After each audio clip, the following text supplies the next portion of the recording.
پوچھا ہے کہ نمازی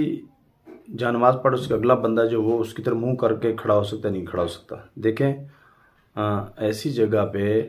جہاں آپ نماز پڑھتے ہیں اور آپ کو فوراً نکلنا ہے تو ایسی جگہ کھڑے ہوں جہاں سے نکلنا آسان ہو۔ ہوتا کیا ہے کہ بعض دفعہ اگلی صف کے شوق میں اور فضیلت کو سامنے رکھتے ہوئے اگلی صف میں جا کے کھڑے ہو جاتے ساتھی، پھر ہوتا کیا ہے کہ پھر جیسے ہی سلام پھرتا تو فوراً باہر نکلتے، یا تو پھر نمازیوں کی گردنوں کو پھلانگتے ہوئے گزرتے ہیں جو کہ مسلمان کی بے ادبی ہے اور بے اکرامی ہے، سے جائز نہیں ہے۔ یا پھر کیا کرتے جب منہ پھیرا دیکھنے لگے تو پیچھے نمازی نماز پڑھ رہے اب اس کی طرف منہ کر کے کھڑے ہو گئے، اس کی طرف منہ کر کے کھڑے ہونا بھی جائز نہیں ہے۔ اس لیے ایک مسئلہ ہے کہ سترہ جو رکھتے ہیں وہ بھی آگے بالکل ناک کے برابر نہ ہو تاکہ تشبیہ بھی نہ ہو، شبہ بھی نہ ہو اللہ کے ساتھ شرکت کا۔ دائیں یا بائیں آنکھ کی طرف رکھ کے رکھنا ہوئے،